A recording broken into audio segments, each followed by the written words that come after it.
So can I spell out this question? Yeah, please If you, go ahead, read it. as a project manager, you are facing difficulty in estimating the duration of certain activities for a new project that you have not previously undertaken. To overcome this challenge, you have decided to use optimistic estimate, which is 5 days, pessimistic estimate, which is 15 days, and most likely estimate, which is 7 days. You have taken the sum of all these three estimates and divided the result by 3. Which of the following technique is used? So it's 3-point estimation, right? Right. It is 3-point estimation. Very right. Now, but you have a choice here. You have program evaluation and review technique, which I will explain. You have range of estimates and you have Monte Carlo as well. The answer you said is the 3-point, as I also explained a while ago. Okay. So you have taken pessimist, optimist, and most likely. And you have taken the sum of all these three and divided the result by 3, which is 3-point estimation. We have a program evaluation and review technique which is named as PERT. Okay, and PERT formula is slightly different from the 3-point estimation. Sorry to interrupt you. What is that you said? Please come back. It is PERT. This one. PERT. P-E-R-T.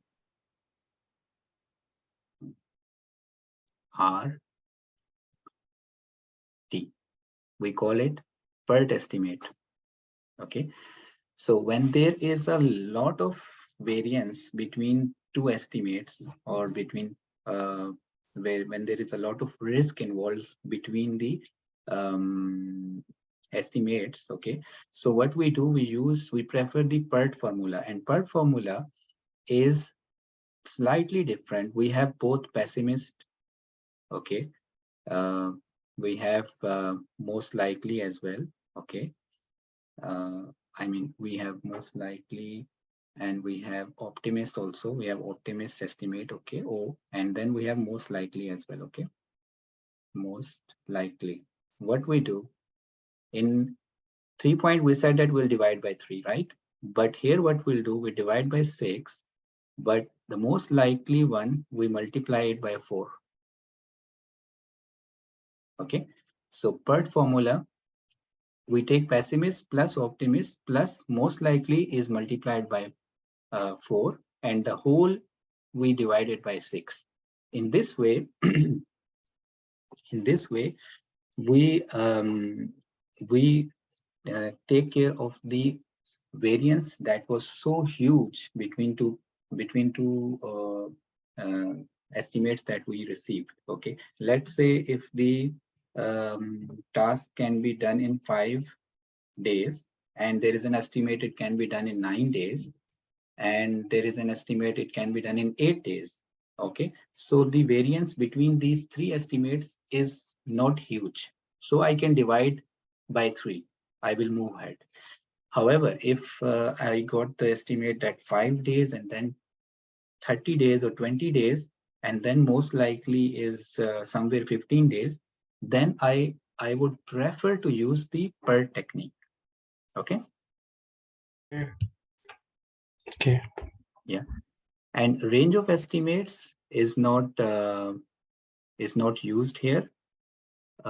It's not a term that we use in project PMI methodology. Okay, and Monte Carlo simulation is a statistical method which take the all these 3 estimates for, let's say, one activity, or maybe we can consider a table full of activities, but for each activity we take pessimist, optimist, and most likely estimate, and then we determine the range of possible completion dates for the project. So let's say for the full schedule, we identified the activities, and for each activity we have 3 estimates. And now we want to make sure what will be the end date of the project. Now, consider that all the activities will be done in the pessimist with the pessimist estimate, the end date will be somewhere far away, right? And consider that all the activities can be done in or at optimist date, then the duration will be, the project duration will be somewhere nearby.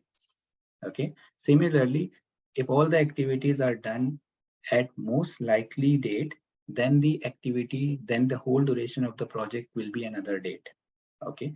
So what we will do, we will feed this data into a simulation model, which will generate all the uh, probability and permutation combinations, and will give us the possible range in which the project will be completed. So it will tell us the project can be completed between 18 days till 30 days. And the confidence interval is that 95% of the chance is there that it will be completed, let's say in 22 days. Are you getting my point?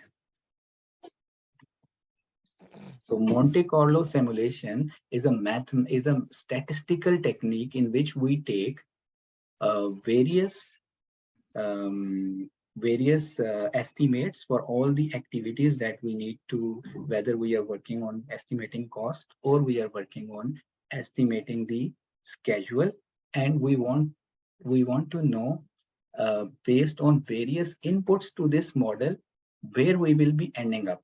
If we will change the inputs to pessimist, optimist, most likely, the output will give us different date of the completion of the project. So it's a mathematical, statistical model which we will be using, and the technique is called as Monte Carlo technique. Mhm. In practical or in normally which model we use? 3-point estimation, Look, or we go for Monte? it goes from it works on variation. Okay, if you have very close estimates from all the team members, so you will take just the average and you will go ahead. The more the uncertainty is there, you will go towards scientific and statistical models. Okay. When you don't have confidence and you want to make sure that what is the probability, if there is a probability involved, if there is a risk involved, the more the risk is involved, you will go towards the um, more scientific techniques, and you will try to deploy to you will use PERT. Okay, if there is further requirement is there, then you will use Monte Carlo simulation. So it depends that how much confidence you have on the project. If it can be done, if the estimate you have the confidence that there is not so much risk involved, you can go ahead with 3-point. But if there is more risk involved, you can take the better approach, which is PERT. And if there is still doubt remaining, then you go ahead and deploy the Monte Carlo simulation. Okay, interesting. Yeah. You got it, right? You got it, Kamran? Yeah, I got it. Sorry. Kumara. Sorry, I'm pronouncing your name. No issue, no issue. You can call me Kumar, no issue. Kumar, okay. All right. So let's go ahead with the 5.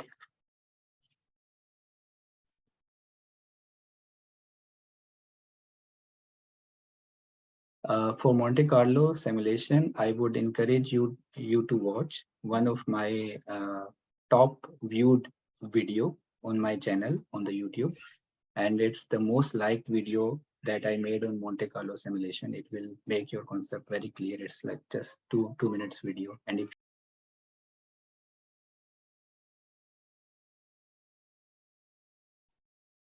thank you, just a minute. Are you able to see my screen? Yes, we can. Are you able to hear as well? No.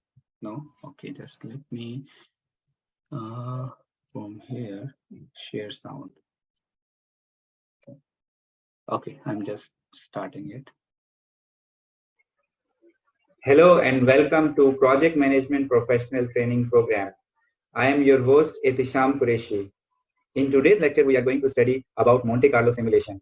Critical path method has an assumption that activity duration estimates shall be single point estimates. In reality, single point estimates is a big challenge. There are multiple risks and uncertainties around the project duration as well as the activity durations. Therefore, project managers often take a good guess of the minimum and maximum values of the estimates. Let us see this example. In this example, we calculated the critical path of a small project comprising 3 activities, and the duration is 11 days. But the assumption is that activity duration estimates are based on the single point estimates, and activity resources shall be available for the duration of the activities. Now, we need a model that can actually help us to estimate the project end date considering the risk events. Such a model is Monte Carlo simulation model. It's a mathematical technique that can be used to determine the impact of the risk on the project objectives such as schedule or cost. A Monte Carlo simulation takes the variable that has an uncertainty and assigns its random values. Then the values are passed through the simulation model and outputs are calculated. Multiple values for the output are also calculated. Let's take an example. Here, for the same project with which we calculated the single point estimate and we calculated the project duration through critical path method, that was 11 days, we will calculate the duration estimates, but through Monte Carlo simulation. And for that, we need the range of inputs, such as A, B, C activities have 3 estimates each. So A has pessimist, most likely, and optimist. Similarly, B has pessimist, most likely, and optimist. All right, so we are going to feed these inputs into the simulation model. So computer program will run through the activity network diagram from various paths through various durations and calculate the project end date. As we said that we are going to have multiple outputs of the project durations, considering which combination of inputs is used. The results of the Monte Carlo simulations can be plotted as an histogram. We can actually consider the mean of those results. Also, we are talking here about confidence interval. So we will give actually a range in which project can end. So we shall say confidently that 95% of the chances are that this particular project can be completed between 9 days and 23 days. Such a confidence interval actually gives the sponsors and customers a good sense of clarity and confidence in our abilities to deliver the project. In this way, our forecast will also be an educated one and not a shot in the dark. Now compare the result of the Monte Carlo simulation with the single point estimate. In this example, the probability of completing the project within 11 days is just 14%, which is quite low. All right, great job. I shall see you in the next lecture. If you like my video, press the subscribe icon. Okay. So you got it, right? You got the idea. Do you love Gantt charts? Here's how easily you can build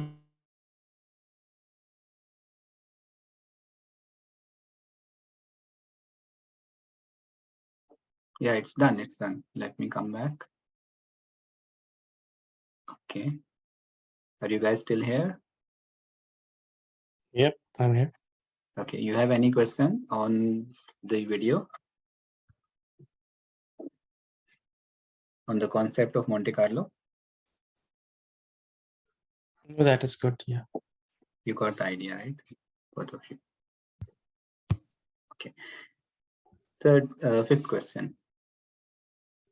Yes. Now, Akbar, you can read. As a project manager for a construction project, you are tasked with estimating the duration of pouring the foundation. Okay. You have decided to use a triangular distribution method, which takes into an account the range of possible outcomes and the likelihood of each outcome occurring. Using this method, you have determined that the following estimates: an optimistic estimate of 5 days, a most likely estimate of 7 days, and a pessimistic estimate of 15 days. To calculate the final duration estimate, you will take the advantage of 3 estimates by adding them together and dividing them by 3, resulting in an estimate of 9 days. Take the maximum of 3 estimates, resulting in an estimate of 15 days. Take the minimum of 3 estimates, resulting in an estimate of 5 days, and ignore the optimistic and pessimistic estimates, and only consider the most likely estimate of 7 days. Okay, let me have your turn.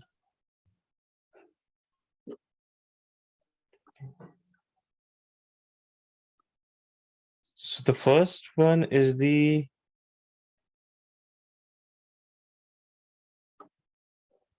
3 point, right? Yeah, 3 point exactly that. Yeah. So what is the keyword in the question? So the keyword in the question is that you decided to use triangular distribution method. Okay. So with this question, what I wanted to teach you is that there is another name for the 3-point estimate, which is triangular distribution method. Okay. Okay. So if you were to use 3-point estimate, so out of these 4 options, which one would you choose? The first one. Correct. Mm. Kumar, you also got it right? Yeah, got it. Yeah. Okay. So remember that the 3-point estimate is also known as triangular distribution method, and the PERT estimation is known as beta distribution method. Okay.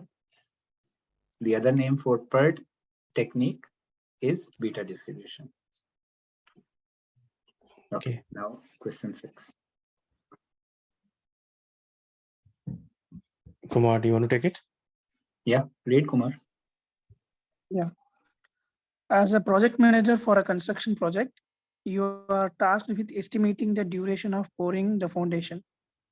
You have decided to use the PERT method, which takes account the range of possible outcome and assigns different probabilities to each outcome.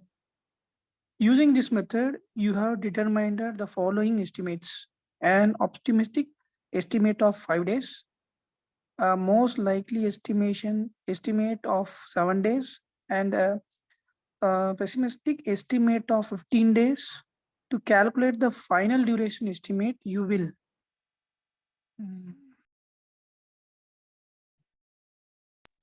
But Shama, you told us that when we go for that PERT model, you just take the optimistic value, pessimistic value, and the most likely multiply by 4 and then divide by 6.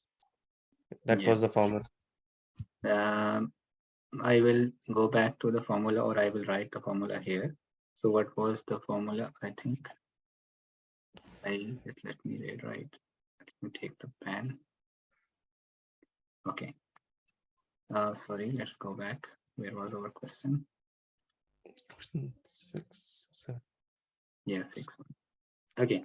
So in that we said that we just take optimist, pessimist, and most likely, and divide all by 6 and multiply the most likely by 4, if you recall, right? Yeah, exactly. Yeah. correct. So this So is what for we A, are doing.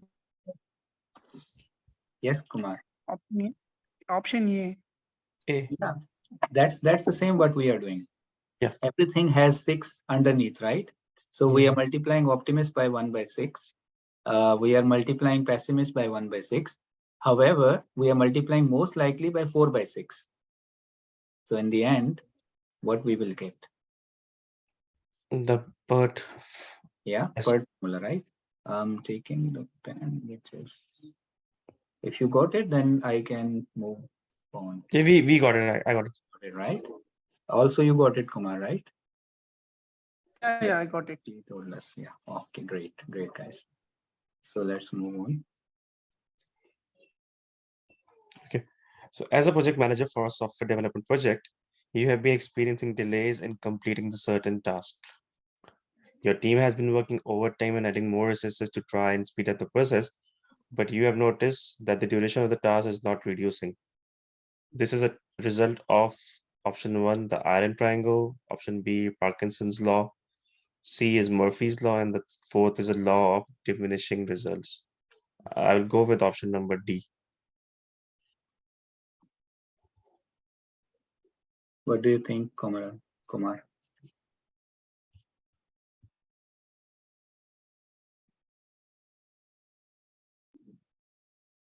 Yeah, same logic that we gave for the law of diminishing returns, right?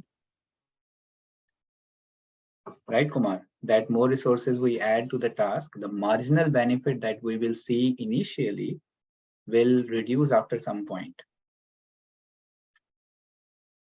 Okay, but we should know what is the iron triangle. So iron triangle is the triangle of constraints.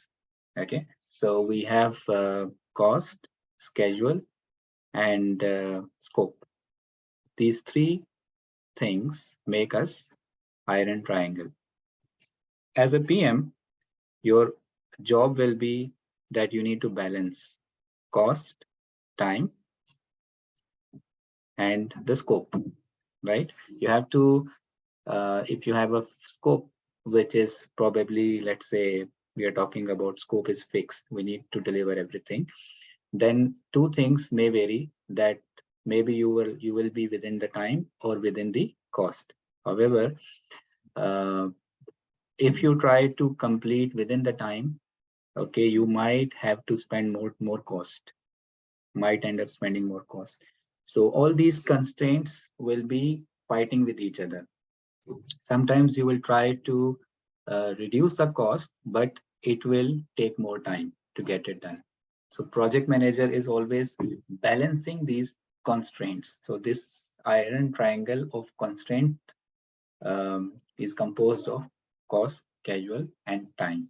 And these three constraints in each project, we try to finish within the cost by staying within the given time period and delivering full scope. That's the actual project management that we do. You got the idea of the iron triangle, right? Okay. So Parkinson law states that you give me time, let's say 1 week to finish a task, I will take 1 full week to finish it.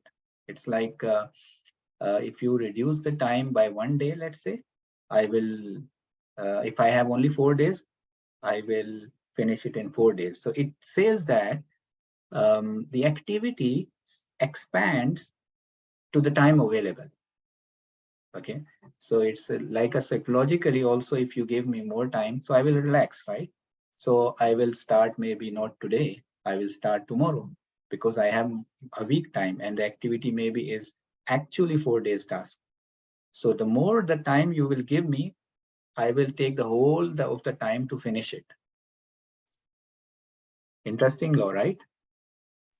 Yeah. So they say activity expands to the time available. But we are wasting the resources over here. Like, yeah, so what project managers do, they get the estimates and they prepare the schedule. Okay, and then what they do, they cut the time to half, and they tell to the team sometimes that we need to finish it in half the time. Okay, so yeah, this is one of the technique. Okay, so why? Because the thing is that you know that sometimes people pad, you know, they pad with an estimate, the luxury time. This is also possible, that if you ask me, I know that it is 1 day job, but I will try to pad for contingency, or for somehow I will try to pad that I will take 3 days. But the PM would take this contingency with him, and now it is his prerogative that he will extend the time on a certain task by another day or 2 days if strong justification is there. I hope you got the answer for this waste of resources, right? But the Parkinson law simply states that work expands to fill the time available. You give me 5 days, I will sleep for 5 days, and maybe in the last moment I will do it. You give me 4 days, I will do it in 4 days. Yeah. And what is Murphy law? Murphy law states that if something can go wrong, it will go wrong. You know, like in terms of example, what could be? okay. So, so it is mostly about, you need to be careful about, you know, when you have a risk, then you should pay attention to it. You know, if there is a chance of failure, then definitely we have to do something to avoid it, to mitigate it, right? So, because we cannot keep a blind eye on some pitfall that is over there. right? If it can go wrong, we might get hit on the project objective. So let us proactively prepare for it. Either we try to decrease, avoid it altogether, some event that maybe we can foresee that there is a chance of failure. We prepare for it and avoid the failure, or if we cannot avoid it, we try to mitigate it. Clear? Okay. Okay, so we got these three. Yes. Who will read? Akbar? Okay. As a project manager for a road and transportation development mobile app project, you are facing a challenge of staying within the budget and time constraint while ensuring the success of the project. The project scope includes several non-essential features that were added at the beginning of the project, but have been deemed unnecessary for the project success. To overcome this challenge, you have decided to implement scope reduction. Given the above scenario, which of the following option would be the most effective strategy for implementing scope reduction while ensuring the success of the project? A.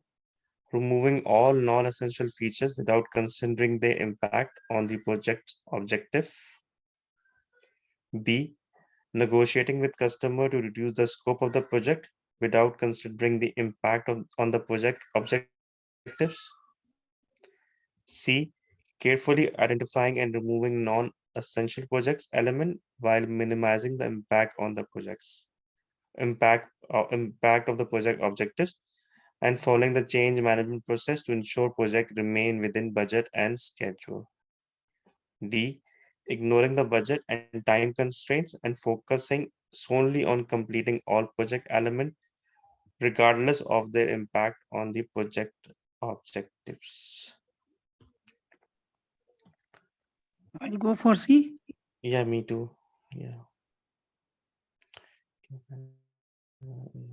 Yeah, C is so comprehensively written that we can see that we are very careful and we are identifying the impact of any scope reduction on the project objective, right? And on top of it, we are following the change management process to ensure that the impact on the budget and the schedule is not there, or we are considering it, right? Yeah. Other options, you can forget A option without considering the impact on the project objective. It will be blunt, we cannot take it. Negotiating with the customer to reduce scope is not a good suggestion either. And ignoring the budget and time constraint, we can't do that, right? Very good, very good. You guys understood. Yeah. Yes, Kumar. Project manager for a software development project. You have been experiencing delay in completing certain tasks. Your team has been working overtime and adding more resources to try and speed up the process. But you have noticed that the duration of the task is not reducing. To overcome this challenge, which of the following options would be the most effective strategy to improve task completion and reduce delay in the project? Implement a new project management software to streamline the task estimation process. Prioritize tasks based on their dependencies and importance. Implement a strict deadline for each task. Reduce the scope of the project. I would go for B. Me What do you think, Akbar? too. Point number B or option number B. Yeah, that's true. That's true.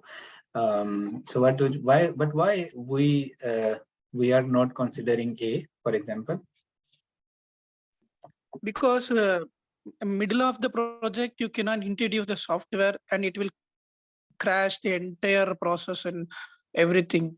So it will take time also to understand the new software and everything.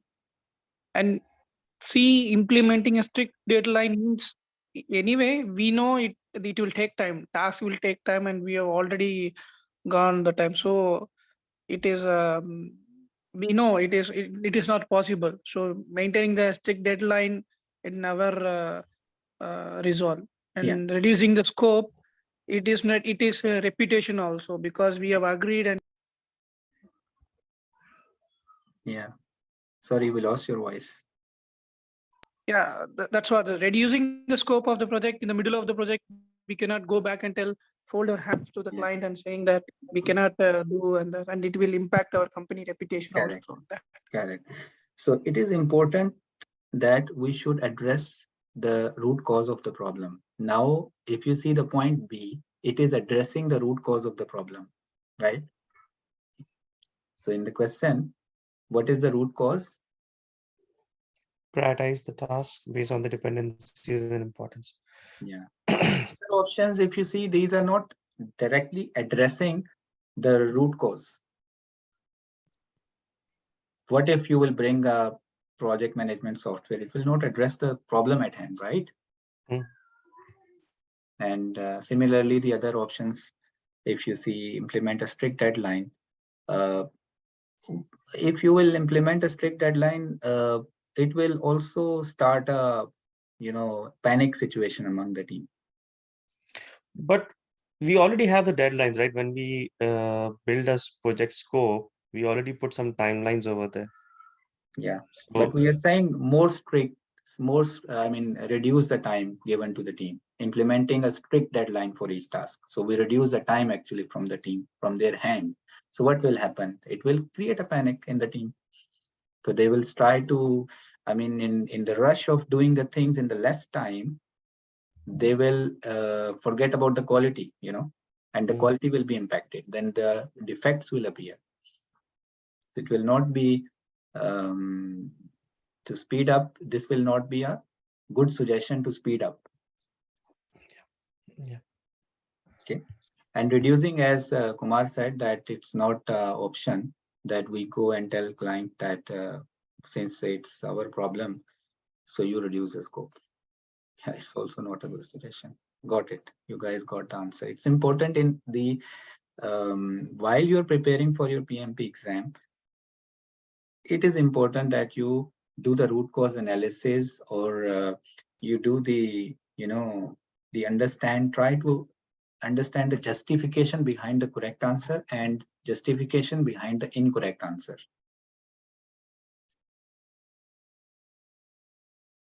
Yeah.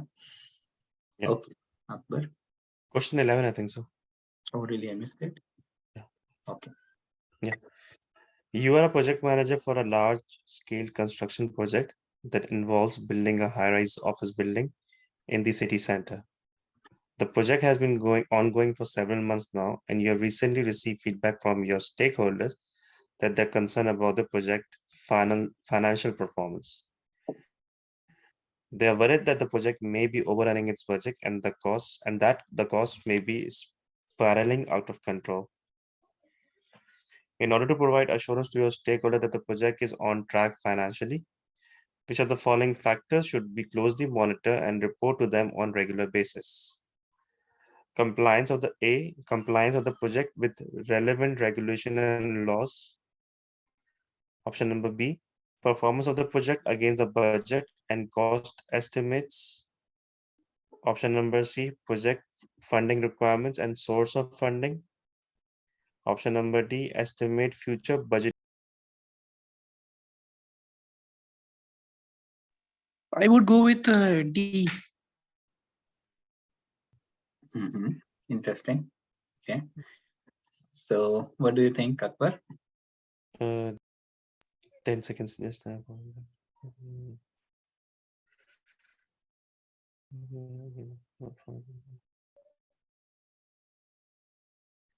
also doubting about the C.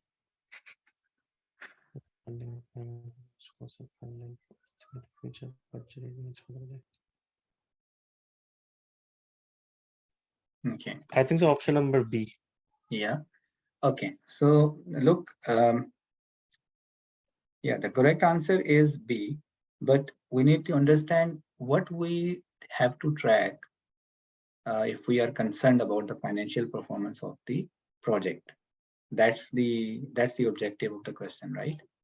So in order to provide your assurance to the stakeholders that the project is on track financially, which of the following factors should be monitored closely and reported to the stakeholders on regular basis, right? So we should be measuring the budget and the cost of the project on ongoing basis and continue to report it back to ensure that we are reporting the financial and the financial performance is on track, right? Other options, if you see A option, it is talking about compliance to the laws and regulations, which is something which is very important. However, not directly addressing the question, right? Correct. Now, Just C. okay. Yeah, C. You want to say something, Kumar? Yeah. See, just I am why this D I have just choose. So if you want to give the confidence to the stakeholders, so we need to give budget. Okay, the project is already overfunded, or the financial performance is quite low.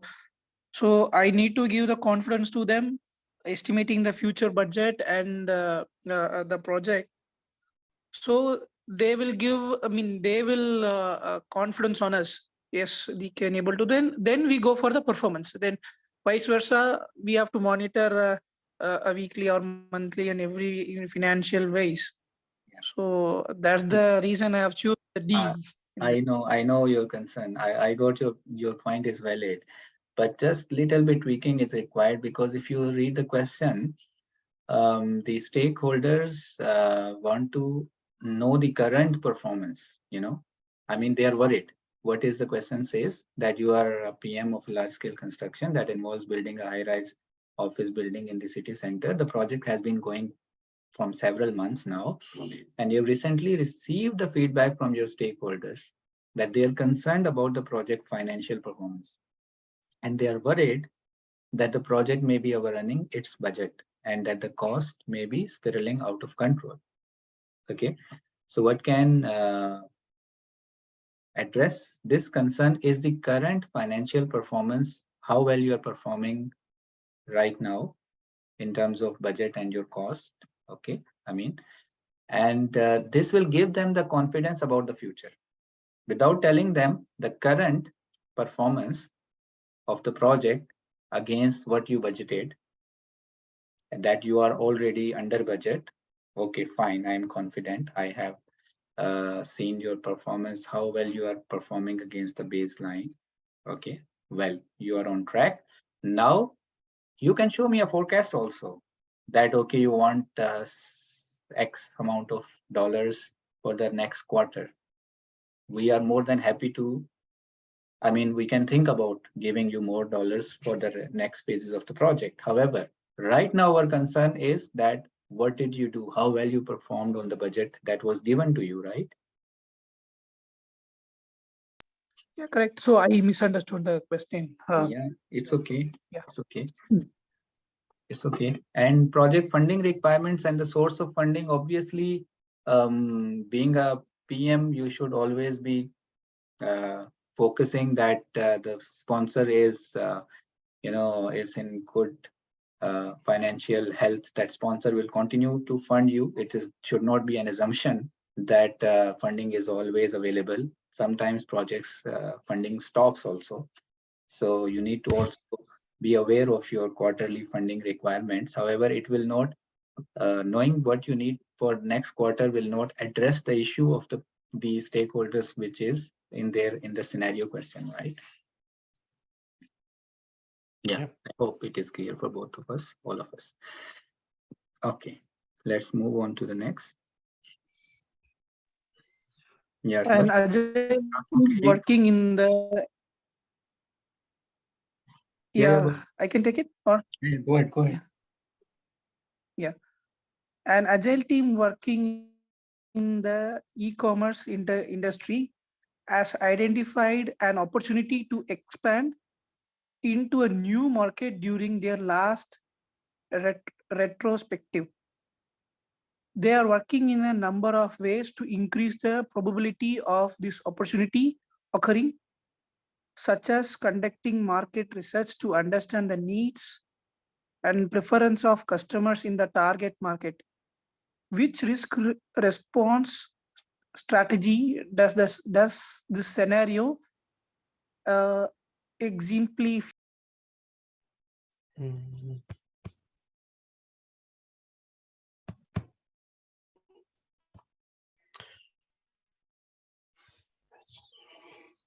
Option 1, enhance.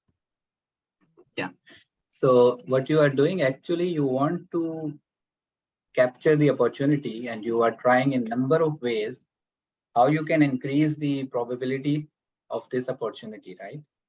So this is kind of enhancement. This is your response. So whenever there is an opportunity, our response to the opportunity is that we will try that it should happen. It should happen. We want to capitalize on it. So we can take a sharing approach also sometimes. If someone is better than us in capitalizing the opportunity, we can partner with him or her or in that company, and we can do a sharing ratio. We can agree on a sharing ratio that we will capture the opportunity together, and whatever share is there, we will share the opportunity. Avoiding is some response which is not in the scenario, it is not exemplified that we are avoiding it, but instead we are pursuing it.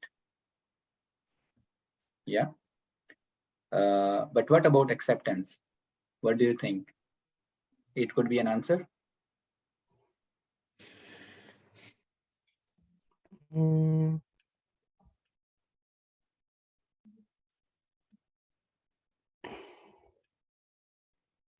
No, that is example I can say.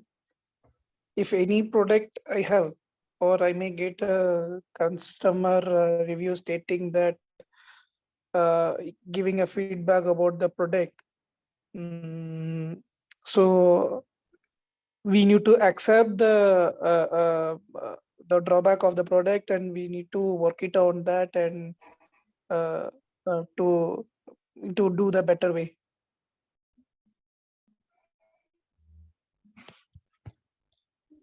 I'll tell you what's happening here. This is an agile team, and they are, let's say, working on a new e-commerce website. Okay. And they have identified an opportunity to expand in a new market during their last retrospective. Okay, so it's a kind of e-marketing or marketing team. Probably it's not like they are working on developing a website, but it's a marketing company. But what the team is doing? Team is doing a retrospective session. They have met for lessons learned. They have met for and for discussing what went well in the last sprint that we did, and what are the takeaways for the next sprint. So they are exploring the opportunities for moving forward. What are the opportunities in the market? Okay, so this is a scenario, this is a condition. I mean, this is the current scenario. Okay, and now they're exploring that what are the number of ways that they can go here and there. They can try to increase the probability of this opportunity occurring, such as conducting market research to understand the needs and preferences of the consumer. So the actions that they are taking proactively are that they are conducting market research to understand what are the needs and preferences of the consumers in their target market, right? So they are very proactive, and they are pushing hard to capture a market, capture the market or any opportunity in the market, right? So that effort of the team gives you the indication it's not just acceptance, it's enhancing, right? It's not just acceptance. Okay, let's go ahead in the market. If the opportunity came. If we were able to make a good impression in the market or capture the market, fine. Otherwise, fine. We are okay in both ways. If we got the benefit or if we didn't got the benefit, we are fine. That's acceptance. That if the benefit came, we will take it. If it didn't came, we will not bother. But here we are proactive about it. I was reading on mute, sorry. The project manager and the agile team are in the middle of a sprint review meeting, and tensions are high as the team members express frustrations, dissatisfaction with certain decisions made by the product owner. The team member have communicated that they're not happy with the way the product owner has been approaching the definition and readiness of user stories and the definition of done. They feel that the product owner has been relying too much on the non-agile documentation method, which is causing confusion. Action should the project manager take to address this situation?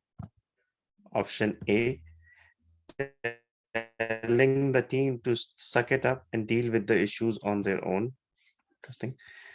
B, promote collaboration and teamwork by inviting team to suggest solutions and ways to resolve the issues at the hand. C, encourage open and honest communication by facilitating a discussion among the team members and the product owner to better understand the point of dispute. D, implementing regular meetings with the other project manager and stakeholders. E, foster transparency and accountability by clearly communicating the goals and progress of the project to all stakeholders.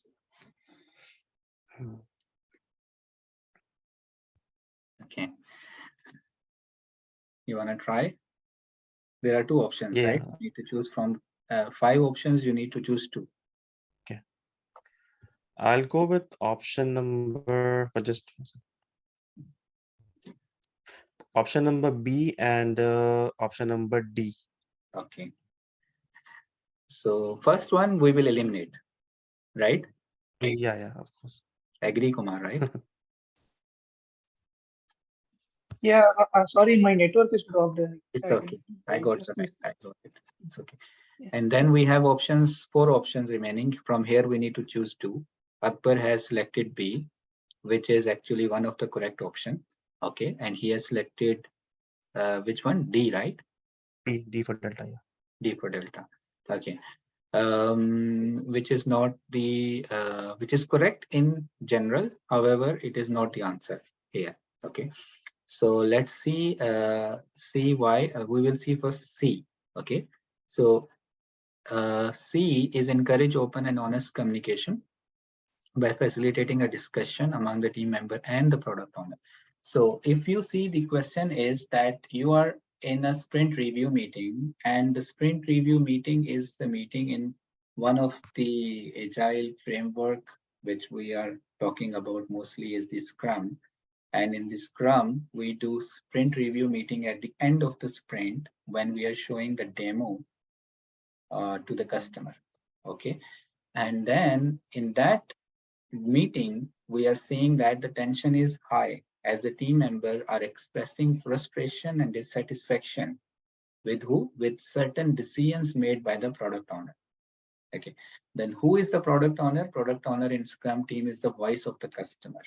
In the case of predictive projects, you can consider some person like a business analyst who knows the business requirements in and out. Okay. Now, this is a situation that the team is mostly the developers, and developers are presenting whatever has been done. Okay. However, they have a serious issue with the product owner not explaining them in detail what they need to develop. And they have this concern that they because of which the tension is high in the team. Okay. So now we need to address this particular problem between the team and the product owner, not explaining them in detail what need to be developed, what is the acceptance criteria, let's say, because it is saying the team members have communicated that they are not happy with the way the product owner has been approaching the definition of readiness of user story and definition of done. So there are two things here, two new concepts for you also. What is definition of ready and what is definition of done? So let's talk about definition of ready. Definition of ready is, I know what customer want. I will prepare maybe a user story that is just a high level understanding of customer requirement. Okay. But I will elaborate it till the point that it is detailed enough that a developer can start working on it. Until and unless it is not ready to be started, it is not ready, it's not complete, it's incomplete. So if the product owner has been negligent of his duty of elaborating, illustrating, adding more details in the user stories until that they are ready to be worked on, right? Then it's a concern. So definition of ready is not ready actually. And definition of done is, how does the done look like? So once I know the requirement, I know the acceptance criteria, and I have developed according to the requirements. Okay. And I have checked in my unit testing, I have checked, gone through all the acceptance criteria, it is passed. It is done. I can say it's done. That's the definition of done. Okay. So these two things have to be defined in detail by the product owner so that team can happily develop and they can test, verify the acceptance criteria, everything is ready to be presented to the customer as a done. Now you got the background of this problem, right? Yeah. What do you think, Kumar? You got the background as well, right? Yeah, I got the background. So think B is fine. Promote collaboration and teamwork by inviting the team to suggest solutions and ways to resolve the issue at hand. This is from the agile mindset and agile values. As a PM, I should promote collaboration and teamwork by inviting the team to suggest solutions that how we can move forward. And this is the you're empowering the team to find out a solution and you're facilitating the discussion as well. So it's good. C is encouraging open and honest communication by facilitating this discussion among the team members, including product owner, to better understand the points of dispute. So this is collaborating. This is you are confronting the issue. You want to solve the issue, right? So you invited who? Discussion on this issue, this topic between team member and the product owner. So right, this option is actually addressing the problem that is there in the scenario question. Other options, from time to time, if you meet the project managers and stakeholders, it's good. Yes, you should regularly meet, but will it address the problem at hand? No. Directly, no, right? Foster transparency and accountability by clearly communicating the goals of the progress of the project to all stakeholders. It's broadcasting. It's being transparent. Issue is issue. We are late. We are late. We are very transparent, but it's not coming to the point, right? Yeah. You got it, Kumar, as well, right? Yeah, I got it. All right. With this question, we went through the whole agile project management concept, right? Okay. Come back. Okay. Yes, Kumar, read. Yeah. As a project manager, you have been tasked with creating a schedule for a new project using a specific project management methodology. You have identified the critical path method as the most appropriate approach for this project. Which of the following is an important aspect of preparing a schedule using the critical path method? Okay. Utilizing Gantt chart to visualize the task dependencies, prioritizing the task based on their level of importance, implementing a communication plan for the project team, identifying and managing dependencies between tasks, implementing agile project management techniques.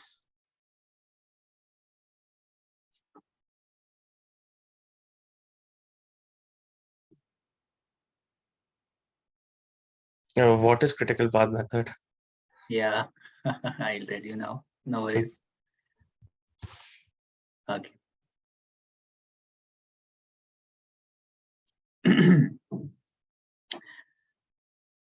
Okay, so when you need to prepare your project schedule, what you need to know to start with, you need to know your activities. What are the activities that you need to do? Of course, you reach to the activity level after you have identified the high level deliverables. For example, you know that what are the phases and what are the deliverables of this project, and then you reach to the kind of work that you need to do to produce the deliverables. So you reach to the activity level and you have an activity list. Okay, now I need to have a full-fledged schedule, but first thing I have is the activity list only. So what is next? Next is that we need to identify the dependencies between the activities, which comes first, which comes second, which comes third, which comes fourth, which comes five, right? So we need to know the sequence of these activities. I cannot start abruptly and start working on sequentially on all the activities. I need to know what comes first, then which activity has a dependency on, let's say, the other activity. So that is called sequencing. Okay, so we need to find out the sequence of these activities, and we'll try to understand the relationship between these activities. If it is finish to start, start to finish, finish to finish, start to start, what kind of relationships are there? Once we identify the relationships, we will have a sorted list of action. Okay. Okay. Yes. Now, third point will be that we need to know how much time it will be required to do each of these activities. Then comes the duration. Third comes the duration. Of course, it depends now who will do the job, like who will work on this activity, then the duration will vary, right? But that comes the estimation. The third point is estimation. Okay, now let's estimate how much time this activity will take. So we need to understand that it will take maybe 2 days, 3 days, 10 days, 2 weeks, whatever. So that's the estimation column. Third column is estimation column, that you put the number of days, man days on each of these activities. Once you are done with the identifying the man days also, now the fourth part of creating your schedule will be the schedule model. Put it on the calendar. Put a start date to each activity. Depending on the duration, the end date will be calculated, and your activities will be right there on the Gantt chart, with each activity taking the specified duration of the man days on the schedule model. You will see beautifully aligned with the sequencing that you have done. What did you do? You identified the dependencies, you prepared your schedule, and this method has one assumption only, that the activity estimates that you have taken were single point estimates. If you remember that in my video also I said. So this is how you prepared the schedule of your project. If you have followed me explaining, you should have now clear picture in front of your eyes that how does a schedule looks like. It looks like this. If you will have some weeks, okay, if you will have some weeks, week 1, week 2, week 3, week 4, okay, and you have certain activity A, and then activity B is finishing, activity B is having finished to start relationship, then you will maybe have this one will finish and this one will start. Why I am taking it further? always bad with this. Okay, this is activity B, let's say. This is activity C, let's say. It always goes.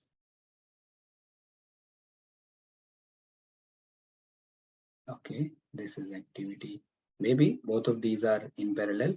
Okay, then activity D will be here. Okay, so A, B, C, D. Okay. So here will be start finish and B, C finish to finish. Yes. Correct. Correct. So And this CD will be starting only when both of these will be starting only when A is finished. Okay. And there can be, and D also has this kind of relationship. Okay. So now just making arrows for just explaining you. Okay. So this might be week 1, week 2, week 3. There is a calendar and dependencies you already identified. Okay. So what did you do? You use the critical path method and you identified, let's say, this is week 1 week.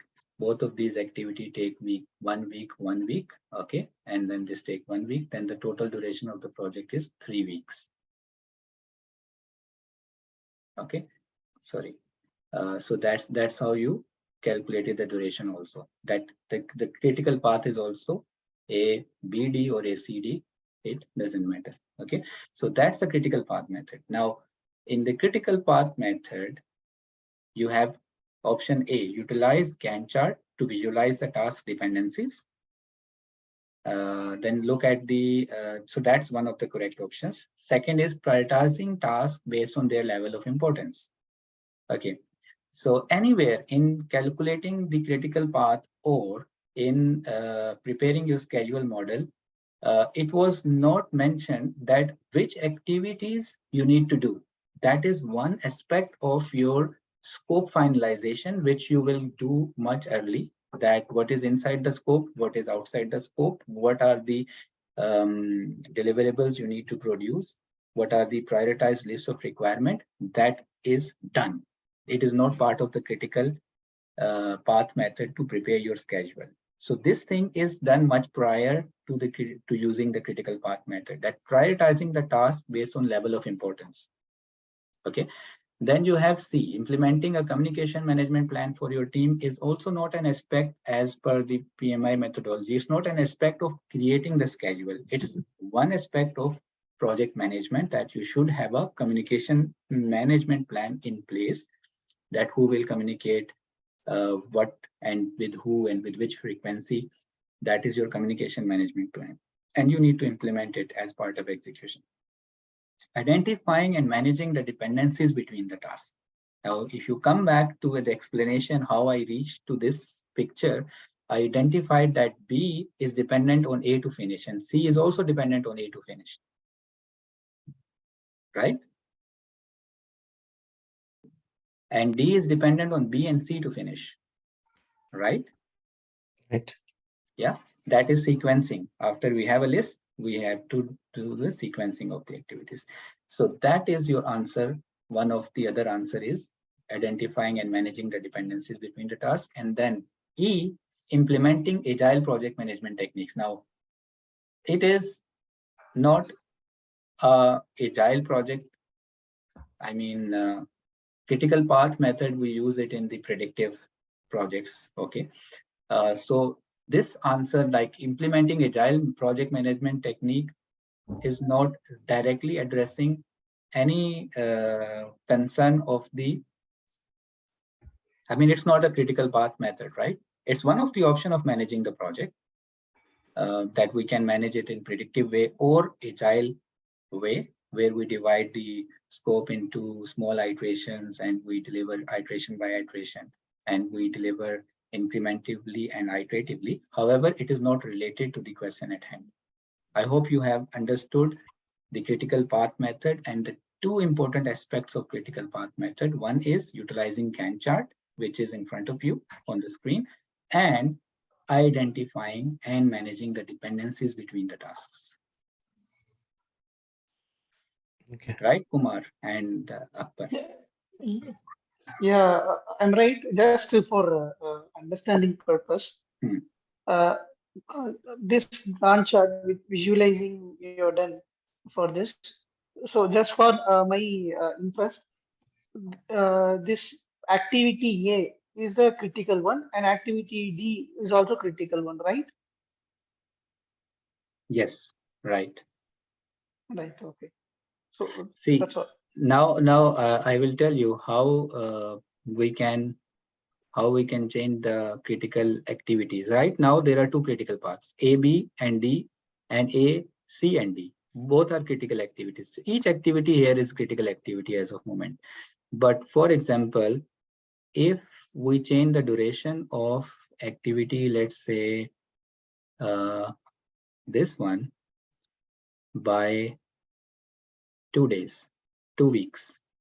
Okay, let's say the time scale is that this is 2 weeks and this one is just 1 week.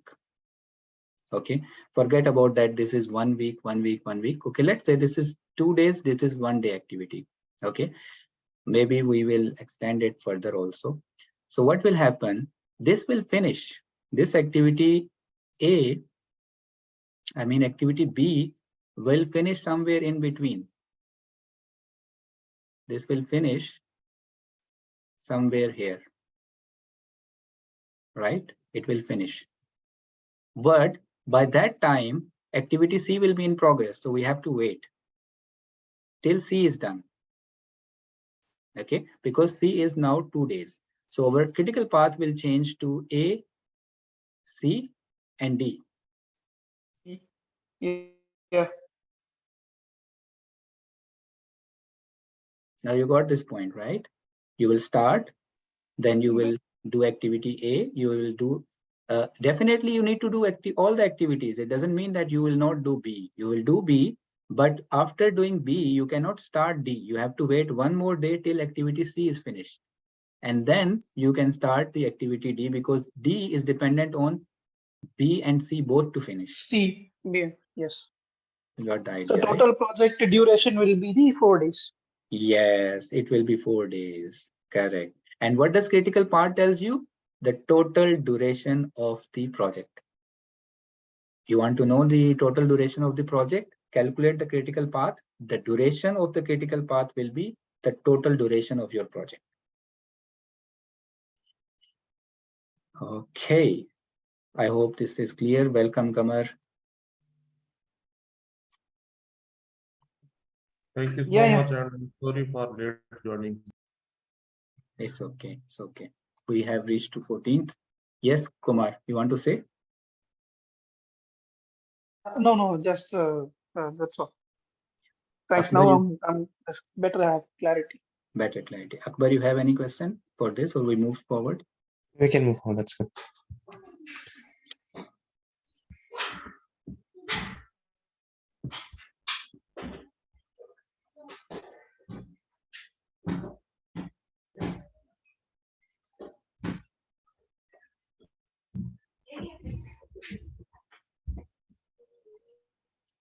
Okay. Yes, Kamar, you read now. Please. As a project manager, you are tasked with measuring ongoing progress for a new project that requires one-time delivery and his fixed scope. You have decided use a predictive approach for project management to guide your progress monitoring and control. Which of the following is the important aspect of measuring ongoing progress based on the predictive approach of project management? Utilizing earned value analysis to track the performance, improving communication among the team member, prioritizing the task based on their level of importance, and use 3-point estimates. Okay. Okay. What is your wild guess among these 4? I will explain. Don't worry.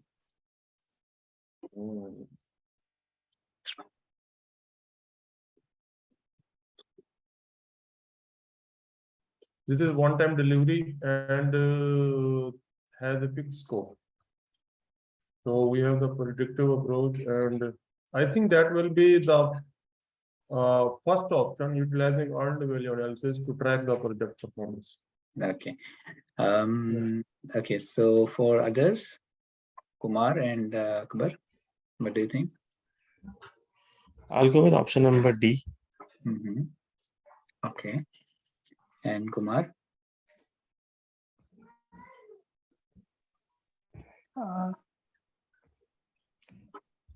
No, I'm just still exploring. No worries. No worries. You want me to explain, right? Yeah, please. Okay, don't worry. I will explain. Now, see, guys, we have a technique called earned value analysis. Okay. It is the performance monitoring technique in which we compare the actual performance of a project, let's say actual completion, against the planned performance.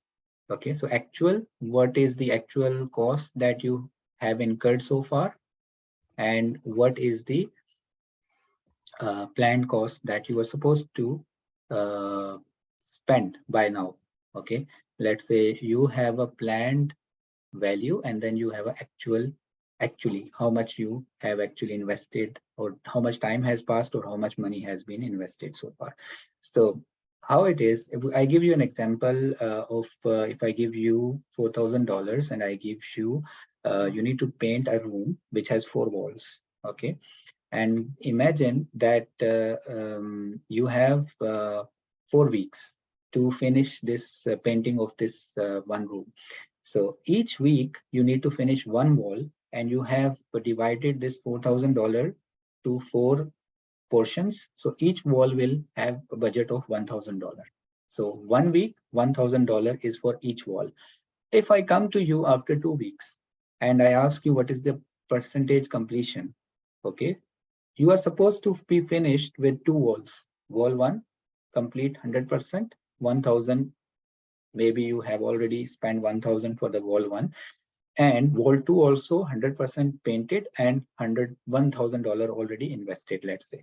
So $2,000 planned work already, budget you already consumed, and you already finished the work, that is 2 walls are already painted, 100%. Okay, so how much you actually have produced the value? The work that you have done is also of worth 2,000. For example, if you have finished first wall as 100% and second wall as 50%, then you have, if I need to measure the worth of the work that you produce, it is 1,500.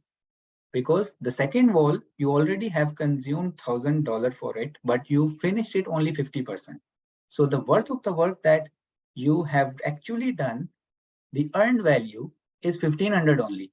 The planned value is 2,000, because you are multiplying the actual percentage completion with the planned value to reach to the earned value. So that technique is called earned value management. That you try to calculate your earned value, EV, by multiplying the percentage completion,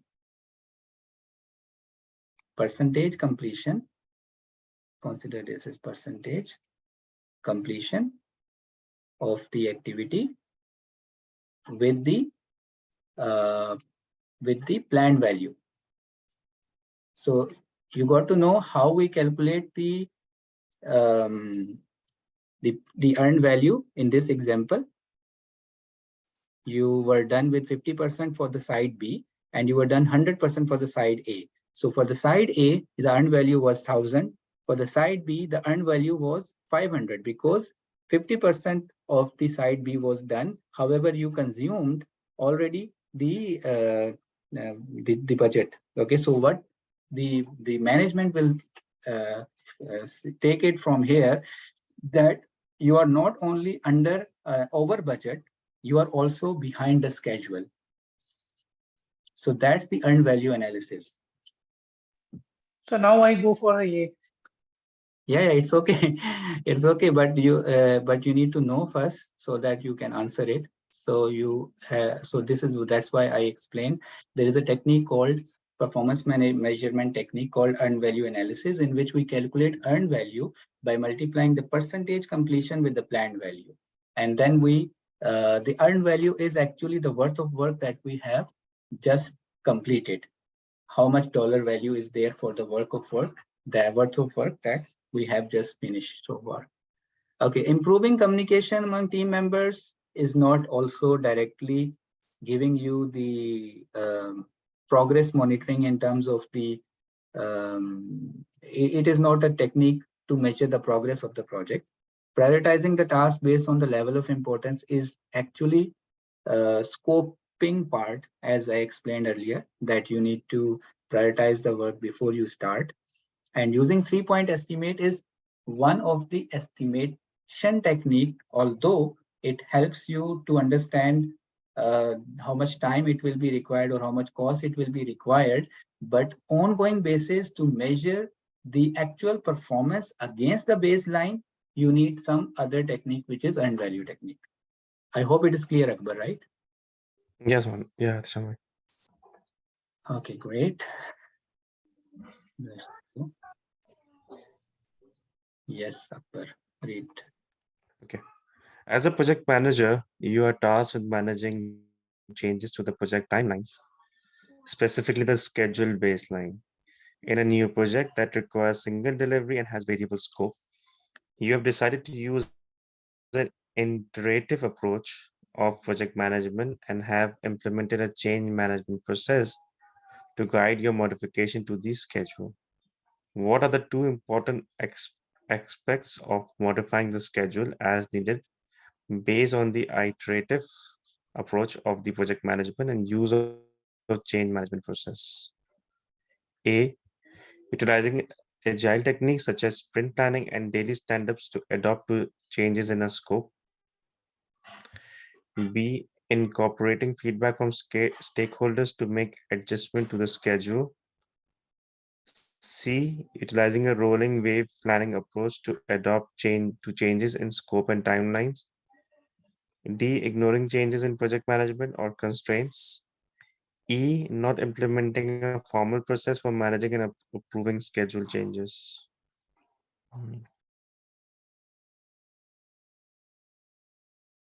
What do you think, guys?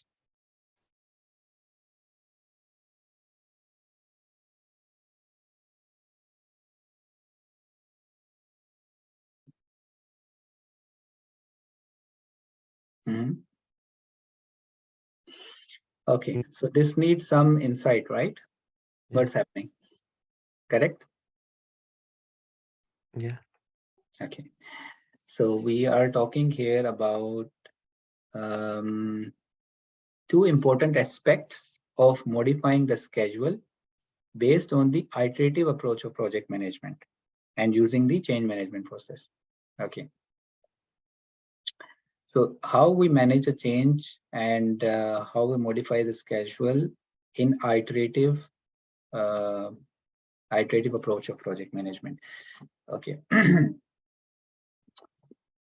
So the options are utilize agile techniques such as sprint planning, daily stand-up to adopt changes in the scope, incorporating feedback from the stakeholders, utilizing rolling wave planning, ignoring changes in the project requirements or constraints, and not implementing formal process for managing and approving changes. So the project that we are doing is not a predictive project, right?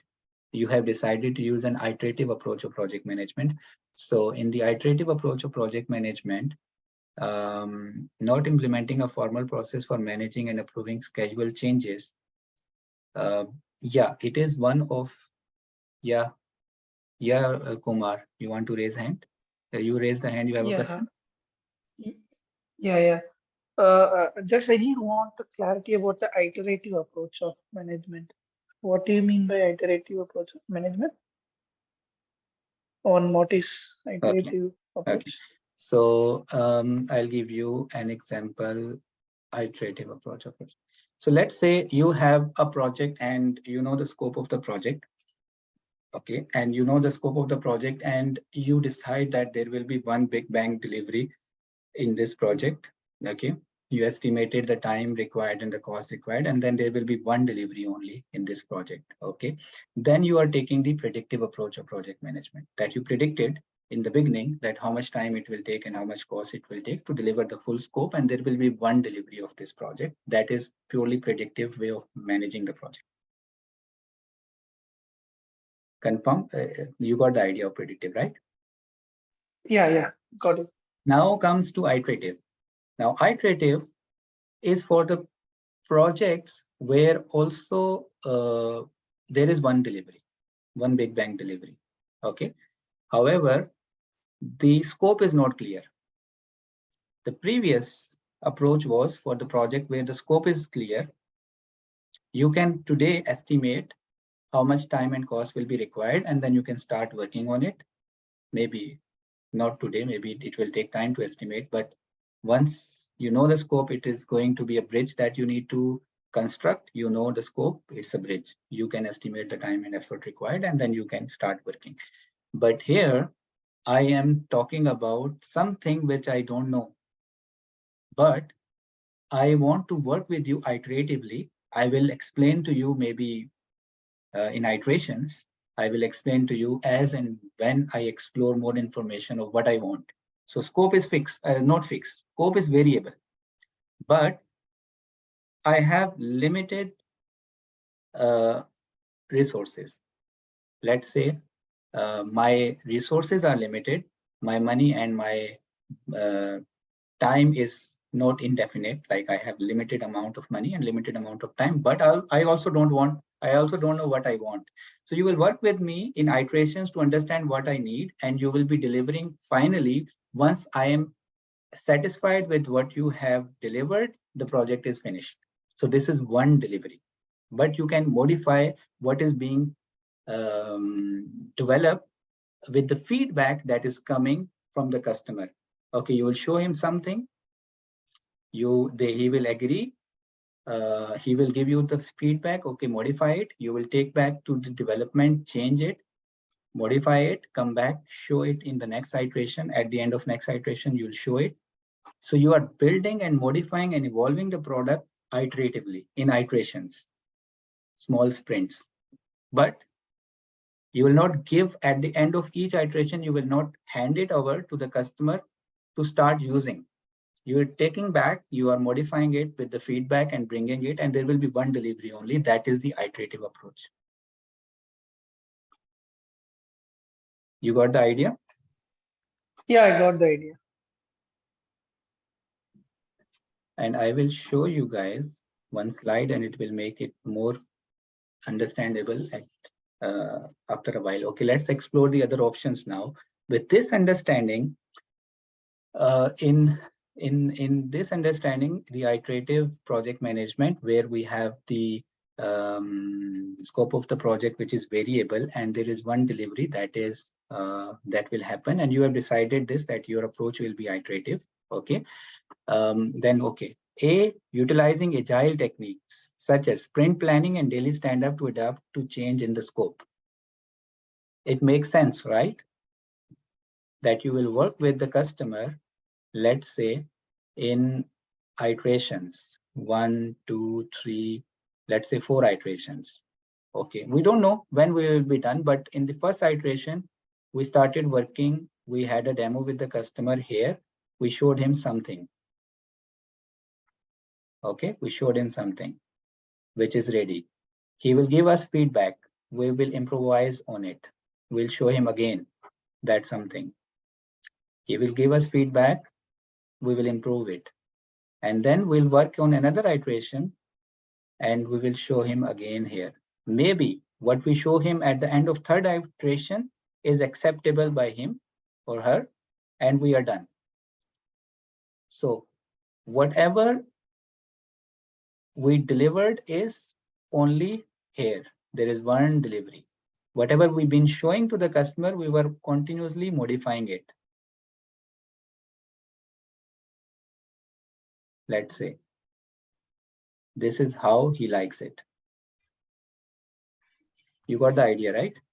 First, I showed him A. Then he gave me the feedback. I showed him this. Then I reached to what he want. Yes, Akbar. But the scope is clear, right? That he need to reach, he has an understanding that he want to develop something like called as A, but he don't know what will be the end product look like. But the scope is clear, right? The end picture was not clear on day one. Here, he was lost. Here he was lost. He wants something A, but he was not clear whether it is in a circle or in a rectangle. On day one, he was not clear. After first iteration, he agreed with you that he wants A. Okay. Because you worked with him. First, he didn't know anything. At the end of first iteration, you showed him A, he approved it. It's something like this, but I want this. Then he gave you feedback, you improved, and you encircled it. Okay. You want to say something, Kamar? Or you want to add? Yeah, no, I got the idea of the question, but only I am thinking about C option. That is actually new for me. Rolling wave planning. Explain. That the idea you explained, because the scope is variable. There is single delivery. I have the idea about this one iterative approach also. But Okay. this C point I did not read anywhere. Okay, let's first complete the A and B, and then we'll go to C. Okay, I will come to it. I will come to C. So A is that in iterative approaches, so iterative approaches comes under agile approaches, and in agile approaches we have a framework called Scrum, in which we use the sprint planning meeting. There is one ceremony which is sprint planning meeting, and there is another ceremony called daily stand-up. Okay, and this is sprint planning meeting is done at the start of the iteration. Let's say this was first iteration, so you will start the sprint planning meeting, and you will gather together as a team, and you will try to identify what need to be done and what can be done in this iteration. You will take the work and you will run, design, develop, code, and test, and then you will deliver. At the end of the iteration, you will deliver something. And then you will take the feedback from the customer in the sprint review meeting. And during the sprint, let's say it's for 2 weeks or 4 weeks, daily, you will be meeting with the team for 15 minutes. And it's called as a daily stand-up meeting. But it is not necessary that you do it on daily basis. You can do it twice a week, it's fine. And one iteration can be 2 to 4 weeks. The shorter time box is better always, okay?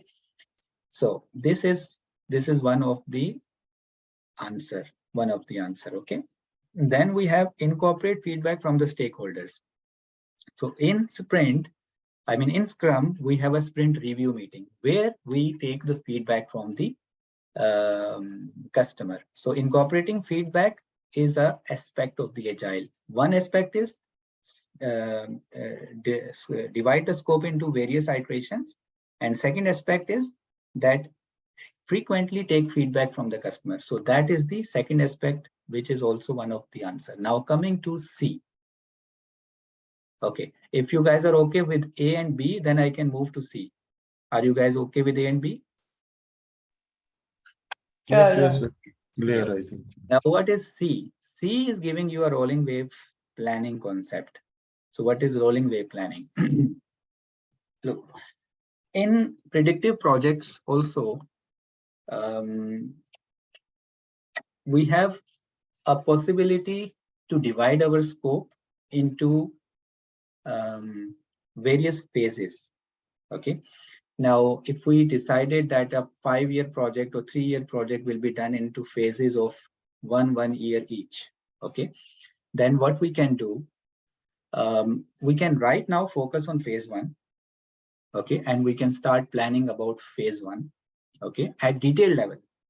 We will we'll start from deliverable, and then we will try to identify what kind of work packages are there. We will go further down and we will decompose the work packages into activities, and we'll go to activity level, that what we need to do to produce this deliverable. That's the phase 1. Maybe if we see right now the phase 2, it is not drilled down to work package level even, or maybe it is drilled down to work package level, but it is not decomposed to activity level. It's at high level of WBS. So our work breakdown structure will not be detailed enough for phase 2, for the subsequent phase. Maybe for phase 2, it is little bit information is there, but phase 3, it's nothing there. Maybe it is just a deliverable. So rolling wave planning is this concept of planning in a iterations, that as you are working towards executing the phase 1, you will start planning about the phase 2, but till now you only focus on the phase 1 in detail. However, the tasks or the phases that are yet to come are only planned at higher level. So you will have varying level of detail in your WBS. The work that is planned in near future will be planned in much detail level. The work that is coming in future will be planned at higher level of WBS. That's planning. That planning concept is called as rolling wave planning. Okay, so you want to visualize it. So it's always good to visualize it.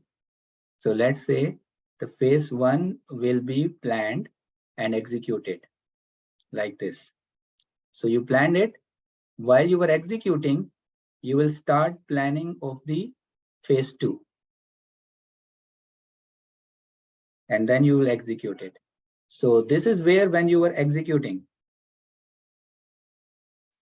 this is where you started the phase 2.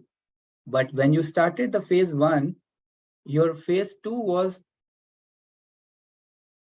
this was your project. Let's say this was your project that you are constructing a house.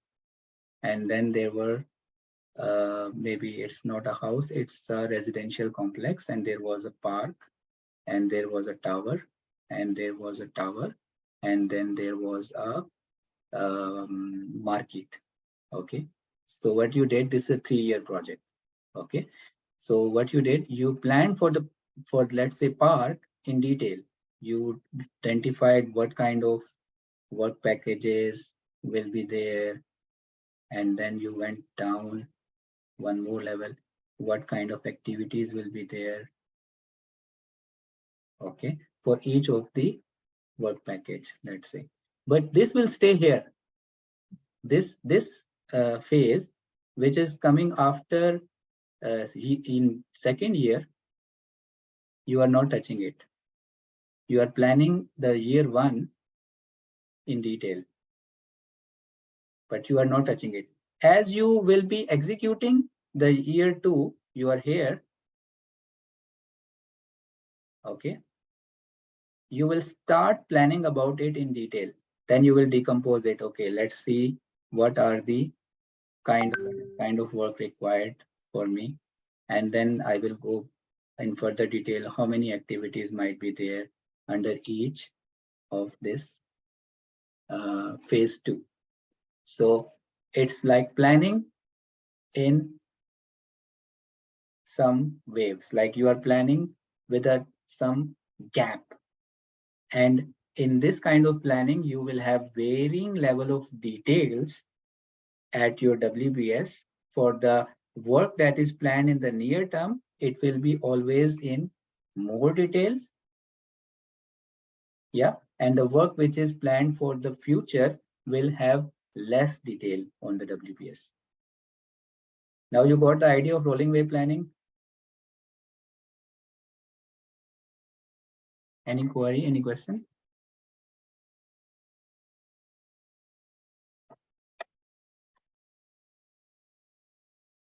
You guys are there? Yeah, no. Clear. Yes, we are here. We are here.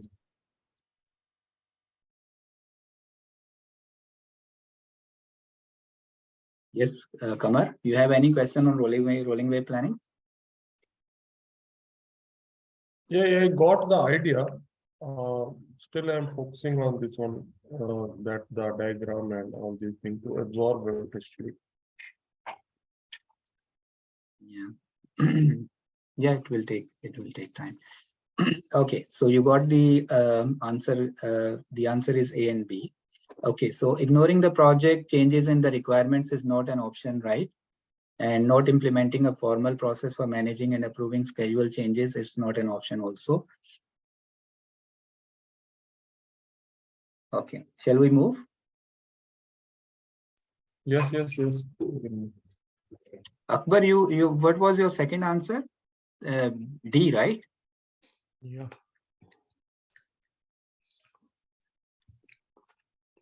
Yep. You have any feedback on iterative planning, rolling wave planning, Akbar? Sorry, come again. Your voice dropped. Do you have any feedback on iterative planning? Any question on rolling wave planning? No, that is good. Good. Okay. Why the E is not an option? Not implementing a formal process for managing and approving schedule changes. Is it related to the question at hand? Is it an important aspect of modifying the schedule based on the iterative approach? No. Okay.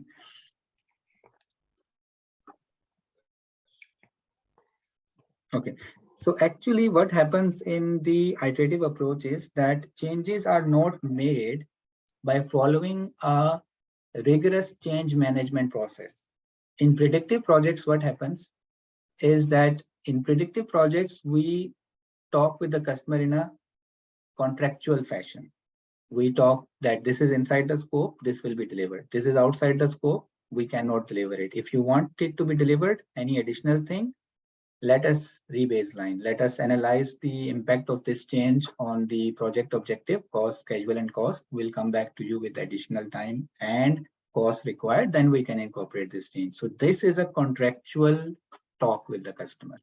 Now, if you are implementing a formal process for managing and approving schedule changes, you are not in agile fashion. You are not basically agile. Okay, but the only why I'm focusing on E now, the only word that is there is not implementing a formal process for managing and approving schedule changes, because it's pretty much agile wording that you don't implement any formal change management process. You evolve the product based on the feedback and the change that customer is telling you, you incorporate it in the next iteration, right?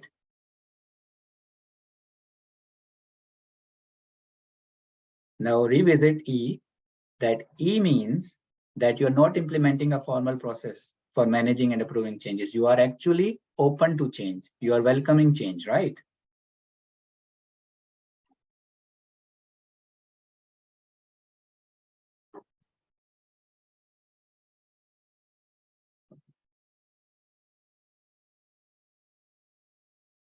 What do you think, guys? Are we agile if we are continuing with a proper change management process and we are talking with customer in a contractual fashion? No, agile means that you are, Welcoming you are, change, right? yeah, exactly. Okay. Now the word in the question actually is there, that you have to use iterative approach and you need to use the change management process. You see, the condition given to you is that what are the two important aspects of modifying the schedule as needed based on the iterative approach of the project management. If the question was still here, I was okay. But it is saying and use of the change management process, that you are asked to use the change management process. Then you cannot say that I will not use the change management process, right? Yeah. That's why E looks fine. E looks like an iterative approach that, okay, you manage the change You will not bother about preparing a change request and get it approved and then analyze it and get it approved, and you will be a little bit flexible, okay, in the best interest of the customer. However, the question itself is telling you that you need to use a change management process. That's why E is not the answer, A and B is the answer. If you guys are okay, and then we can.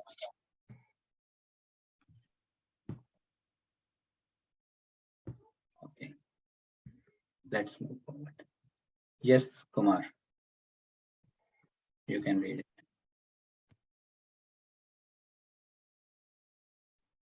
Kumar, I have to read. I have to read. Okay, Kumar, read.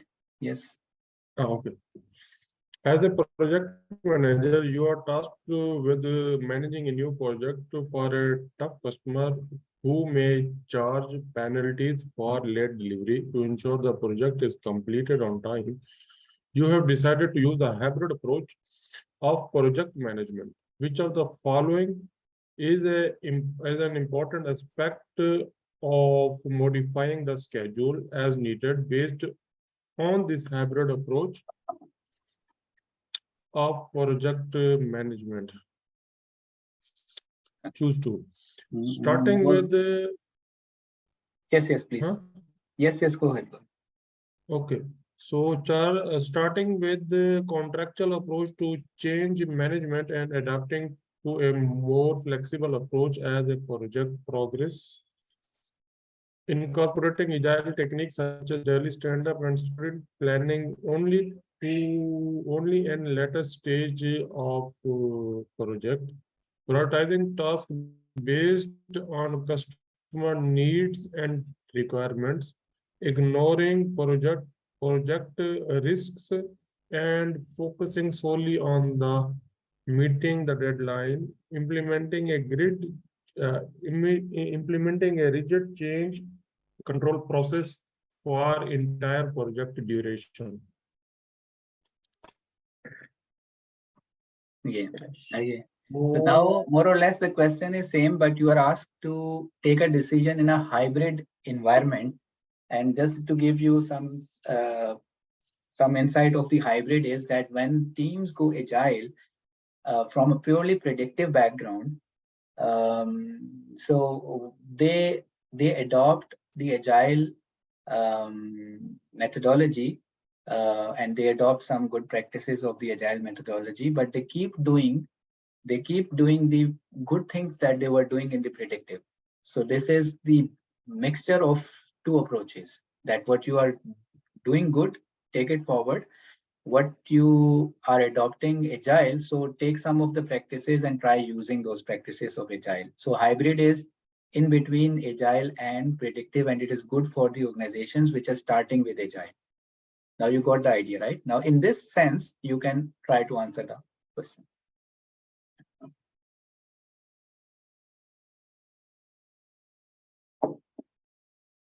Yes, Kamar.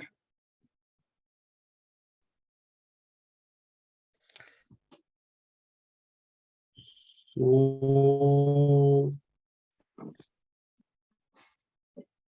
the last option will not be there, I think, because we are in a hybrid approach. Rigid change control we cannot implement during the entire situation duration.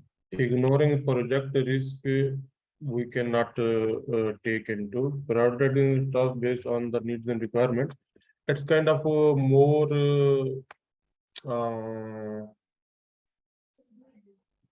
predictive way, maybe. But I would go with the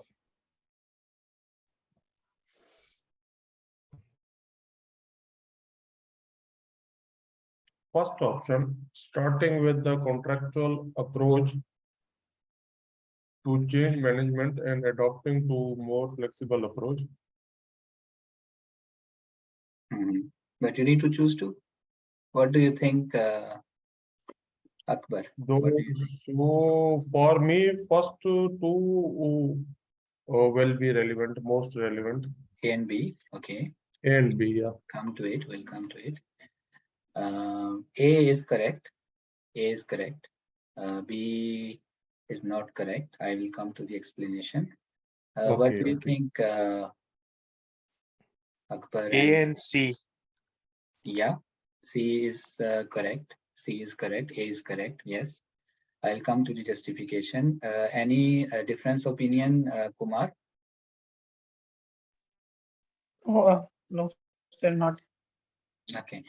Okay, so I'll give you some insight. So as I told you about hybrid, that hybrid is that you are moving into agile, but you are doing some predictive as well, because you are doing good in predictive as well. So you start gradually. Yeah, this is gradualism, right? So start with the contractual approach, because you need to be careful here. The wording says that the project is done with a tough customer who may charge penalties for late delivery. So if the contract, if the customer is tough and he may charge penalties for the late delivery, then you have to be you have to have some limit of change. You also need to be careful that if you will allow customer to keep on changing, and in the end you are also answerable to deliver on time, then you and you on top of it he can charge you penalty for not delivering on time, then you have to be very considerate, right? So you will start with the contractual approach. You will not be so welcoming of the change, but you will adopt to be more flexible approach as the project progresses. So that's why A is correct. Do you guys agree? What is your opinion about A?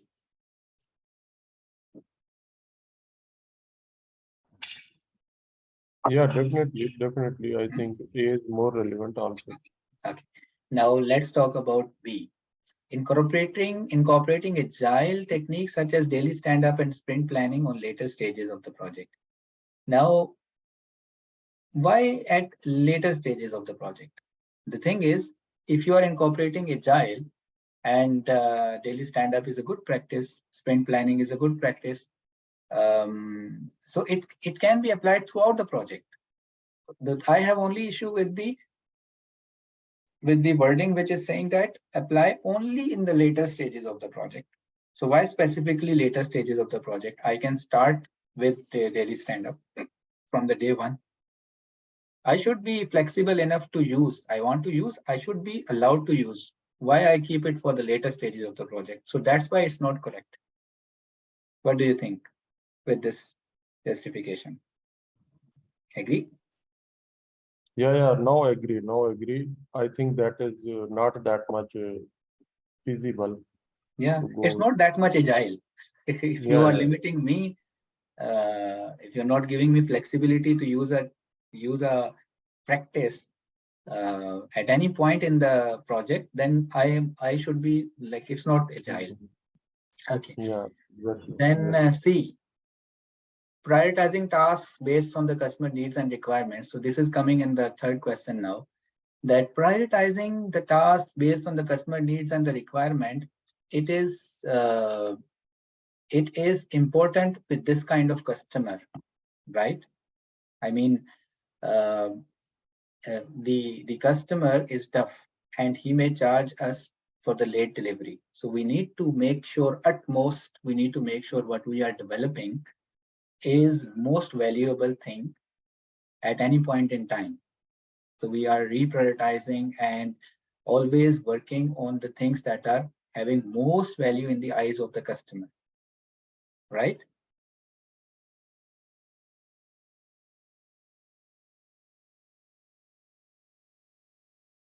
It's important, right? Yes, definitely, because as mentioned even in the question also, yeah, the customer may charge the penalties. So definitely, we have to somewhere stop him related to the change management also, and we need to put on the priority the customer need and its requirement also. Yes. So these are two important aspects in this Yeah. kind of work.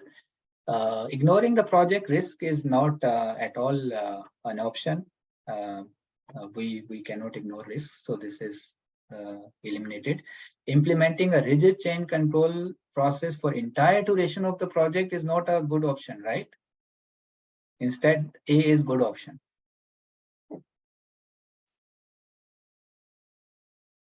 Of course, you want to be hybrid. You don't want to be predictive, right? So you don't want to apply strict change control process throughout the duration of the project. That will be purely predictive, right? Hope you understood it. Is there any question from anybody on this? Otherwise, we move forward. We are good to go. It's fine. I Yes, think Akbar? clear. Are you okay? Yeah, I'm good too. Mark? Yeah, I'm good. Guys, question 18. Who will read? Kamar?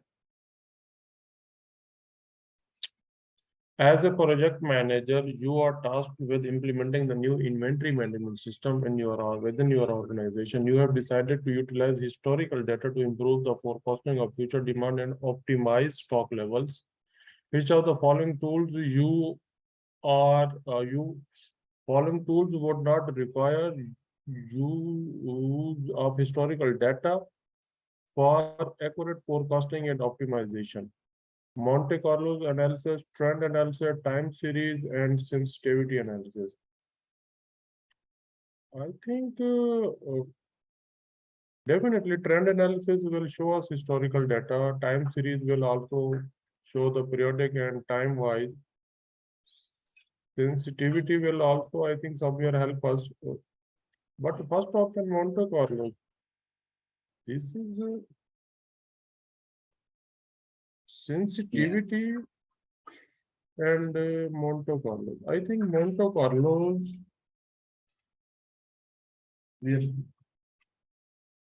I think first option maybe that I will go 80% first option and 20% maybe the last option, but I will go more with Monte Carlo. Actually, we need to understand. We saw Monte Carlo a while ago. We saw a video about Monte Carlo, right, Akbar and Kumar? You remember in Monte Carlo, what did we saw? Yes, yeah. Yeah. Okay, good. Okay, so that was Monte Carlo, and in that technique also, if you remember the example that we used the word random, right? We just said that okay, these activities will have some random estimates, right? All right. Yeah. Okay. The thing is, why that was purely random, but actually there was a sense. There was some historical data used based on estimating. Of course, these times cannot be shot in the dark. Like activities completion times was well estimated. These were taken from the team also, right? What is for each of these activities, although there is a lot of variation between most likely and pessimist and optimist, but these are taken from the people, right, who need to work on the job, on the activity. Do you agree with me?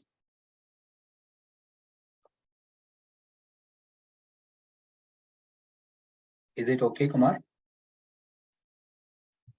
Yeah, okay, sir. Please go ahead. So the point here is that Monte Carlo does use the historical data as an input to the model. Okay. The other tools such as trend analysis also use the historical data, how well we are performing, what is the trend. They say that future can be predicted by looking at the past. So what is our past performance? So if it has been under budget, over budget, then we can predict that if we continue like this, the chances are more that we will be always over budget, right?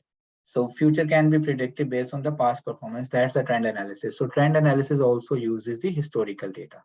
Clear, right? And what about time series analysis? time series analysis kind of trend analysis, right, Akbar? Sorry, Kamar.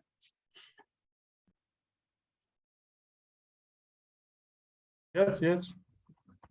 Time series is also kind of trend analysis. Yeah. Mostly So based on the periodic. Yeah. it looks about the future. So time series analysis is also forecasting technique, okay, which also does rely on the historical data for giving us projections about the future. It's forecasting technique. So now it comes to sensitivity analysis. There is little difference between Monte Carlo and sensitivity analysis, and the difference lies in selecting. It does not rely on sensitivity analysis. Does not rely on the historical data. Okay, so we are trying to identify the impact on the output by varying a variable by giving it random values. Okay, and we will try one by one with all the input variables by giving these input variables one at a time, different values, and we'll see which input variable the results are more sensitive to. In Monte Carlo, what we did, we saw the impact of various activities with varying their duration. At the same time, various input factors were changed to see the result on the outcome. But the only difference in sensitivity analysis is that we try to change the one variable at a time and see the impact on the output. One difference between sensitivity and Monte Carlo is that we take one parameter and change the value, and second difference is we will try to use the value randomly. We will try to use the value randomly. We will not rely on any historical data. So two differences: will not rely on historical data. Secondly, one variable at a time will see the result on the output variable. Okay, and the output variable also can be sensitive to. We can find that the end date of the project is not sensitive to activity A. It is more sensitive to activity B. But this sensitivity will be this sensitivity basis will be on some data now. Like for example, now if the price of Apple phone is $800, for example.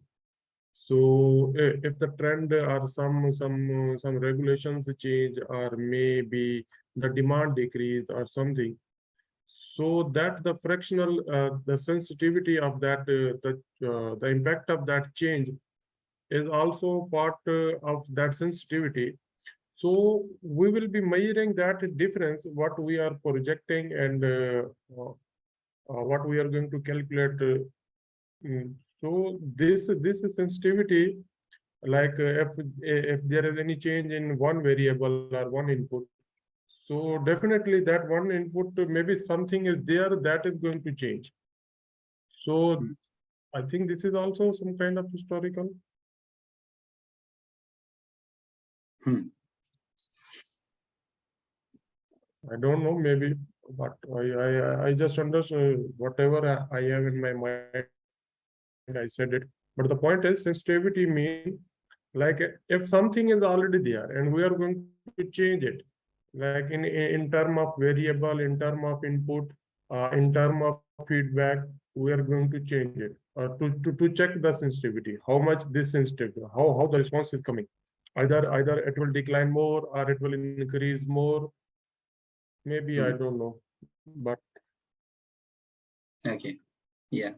So so yeah. So the key takeaway here is that when I'm feeding to a model, which is a Monte Carlo model of Monte Carlo model, I am feeding for each of the input variable. I am feeding let's say these are the duration estimates for each of the activity. So I have optimist, pessimist, and most likely estimate for each of these activities.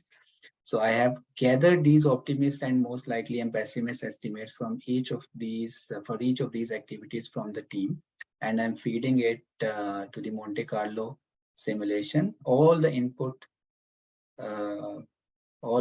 like all the activities are my input, and I want to estimate the end date of the project by varying number of permutations of activities. That maybe activity A will be done at pessimist time, activity B will be done at optimist time, and activity C will be done at most likely time. So I will have a different project end date.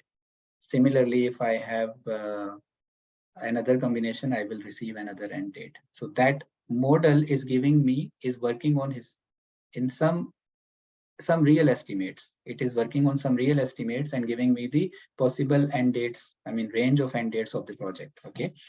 But if I'm using the sensitivity analysis, I am free to change the parameter value from 0 to 100. I have a bar. I want to see how my end result is changing by changing a parameter each time by varying from 0 to 100. Just consider that it's just a random bar that I have. I can raise it and I can see the outcome. Okay, but one at a time. So I will see my output is not sensitive to this A. Even if I am increasing or decreasing, fine, I will go to parameter 2.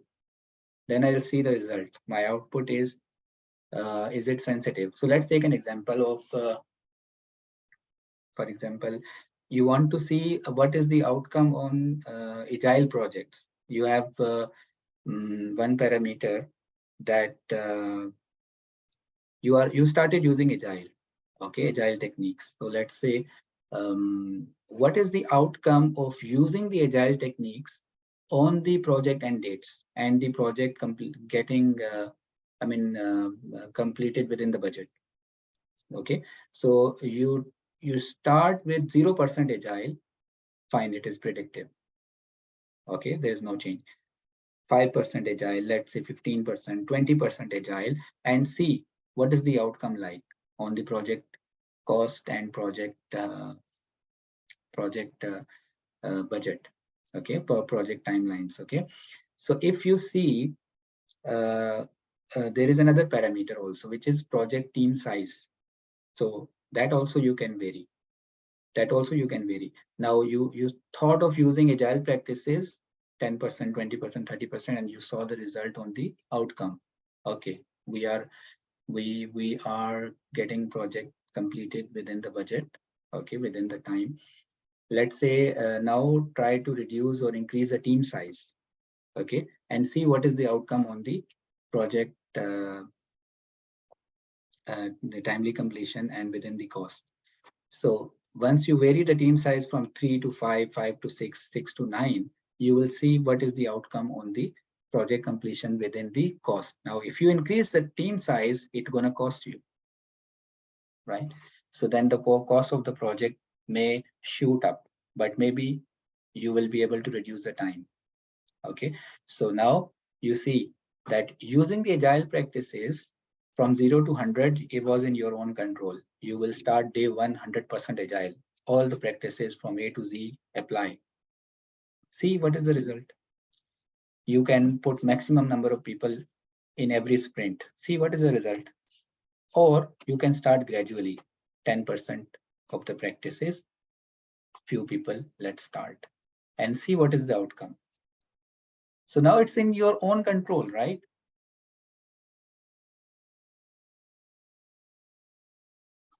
Are you getting it? You're not relying on any historical data. You are hit and trial. You are using hit and trial. So that is the sensitivity analysis. Right. Well, these are the statistical techniques I try to explain and understand while we were discussing. So it's the best explanation I could deliver. If you guys have any other opinion, you are open to share. Any opinion, Akbar? So that is fine. And Kumar? Yeah, that's Yeah, and okay, Kamar, you are fine. Okay, guys, Kumar, read this. as project manager, you are tasked with implementing a new statistical tool for quantitative risk analysis within your organization. You have decided to utilize the historical data and benchmarking to improve the accuracy of the risk analysis and increase efficiency and cost savings. Which two of the following are the primary benefit of utilizing? How it will help you. If you have historical data, it does help you. Okay. So as a PM, you're tasked with implementing a new statistical tool for quantitative risk analysis within your organization. You've decided to utilize historical data and benchmarking to improve the accuracy of risk analysis and increase efficiency and the cost saving. Which two of the following are primary benefits of utilizing historical data and benchmarking in this scenario? Okay, it will help you.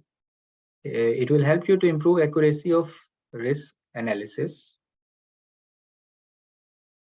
Okay, this could be one of the answer. This is one of the answer.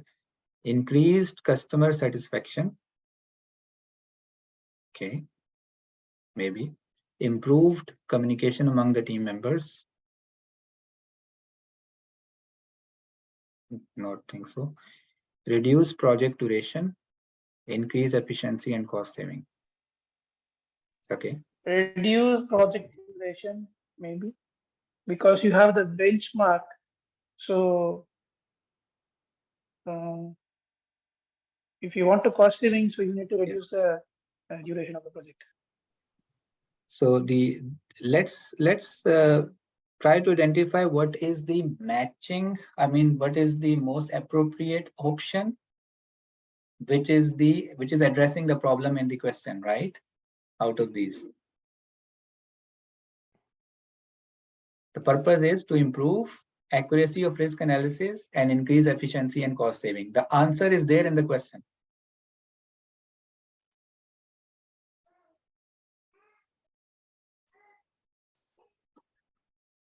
You got it? Do you guys can spot it? The answer is there in the question. Yeah, A and E. Yeah, there are two answers which are there. Improve accuracy of risk analysis, A, and increase efficiency and cost saving. The answer, both of these answers are part of the question itself. That you decided to use historical data and benchmarking for what? To improve accuracy of risk analysis and increase efficiency and cost saving. And then we are asking which of the following are the primary benefits of utilizing historical data. Of course, these two. If it is okay, we will proceed. Yes. This is totally clear. Yeah. Yeah. Okay, Akbar, you can read.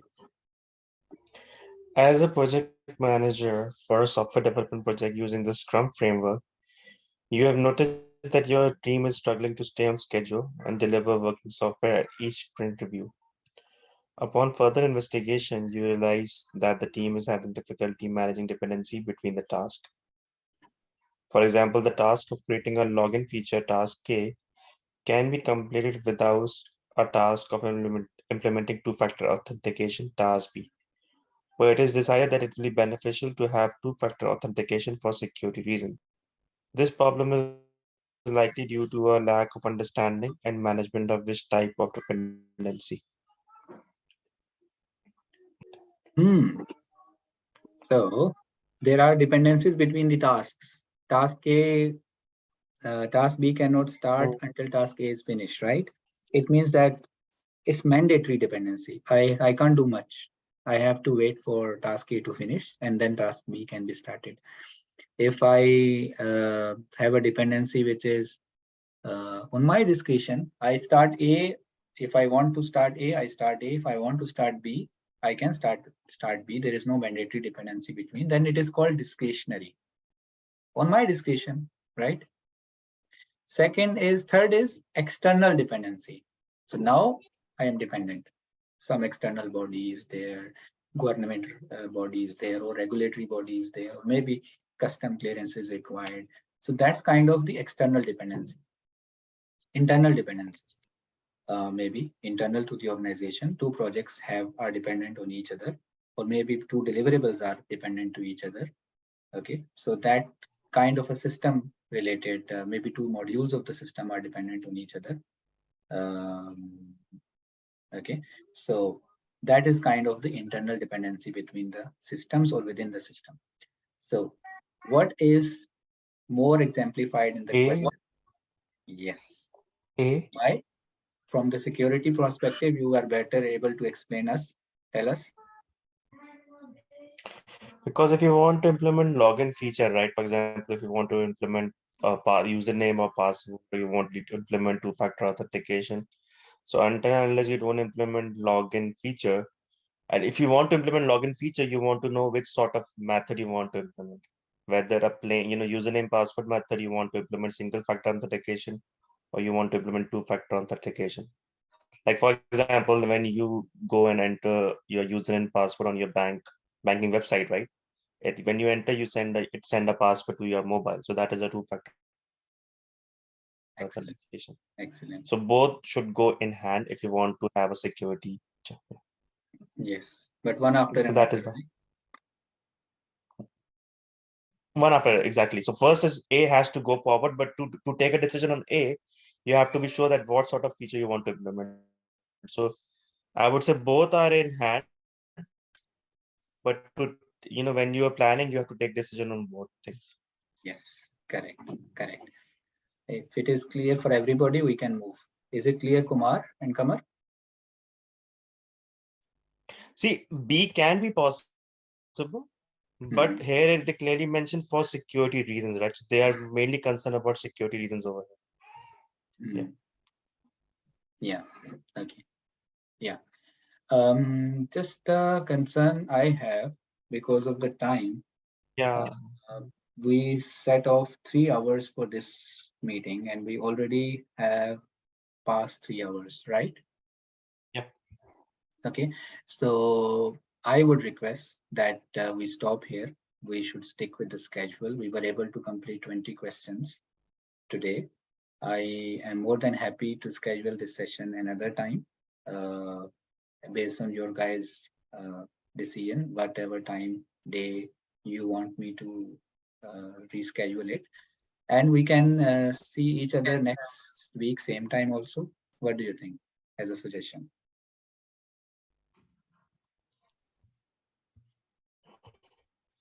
Yes. I would say if it is tomorrow also, we're ready to go. You are available tomorrow as well? Because 60 days. Yeah, discuss even what I don't want to miss this rhythm. You started enjoying So it, right? if other availability. Yeah. Session, yeah.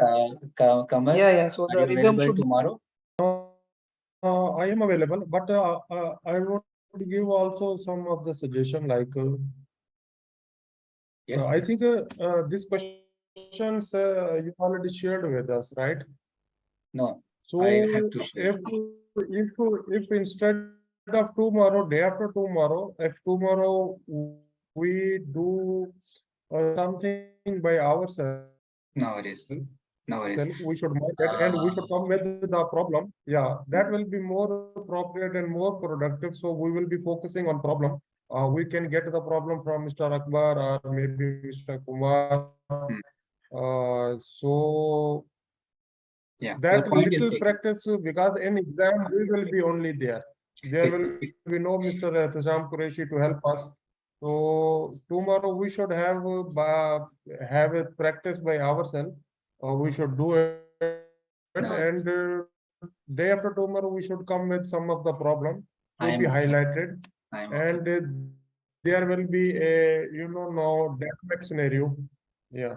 But this is a suggestion. I am available for tomorrow even also. No issue for me. Akbar, are you available tomorrow or day after tomorrow? No, unfortunately not. I won't be in the morning hours. Okay, no worries. I will call the session. So that's fine. Mhm. You guys can continue. No, the tomorrow morning time means No, not tomorrow morning. Guys, I am also not available in the mornings. I am available from 3 p.m. GMT time, which will be UAE 7 p.m. UAE. So tomorrow, let's not do it. Let's do it day after tomorrow. I'll go with this suggestion. Yeah. And no worries. You will see the scheduled session in your mailbox. Okay. And I'm glad that you guys came and you showed interest, and we'll continue to do these sessions. Okay, absolutely free. These are sessions for our understanding, your understanding, and better preparation for PMP exam. Just one suggestion or request from my side would be that if you guys can turn on the camera, I would like to take the snapshot of whoever has attended, if you don't mind. Anytime. We are only here. Akbar, I haven't Apart seen. from we are here to show our faces also. Definitely, we want to become famous and we want to become the celebrity. Why not with you? It's okay. I'm not mandating it. It's a hey, Akbar, seeing you after a long time. So I think that was a good session, I think. All right. No. I'm just 2 minutes. Give me 2 You're minutes. coming. You are all switching. Turning Yeah. on. Okay. Yeah. 2 minutes. Hey, yes, I can see. Let me take the snapshot. In the beginning, only myself and Akbar were there for maybe first 20 minutes. We did 3 questions also.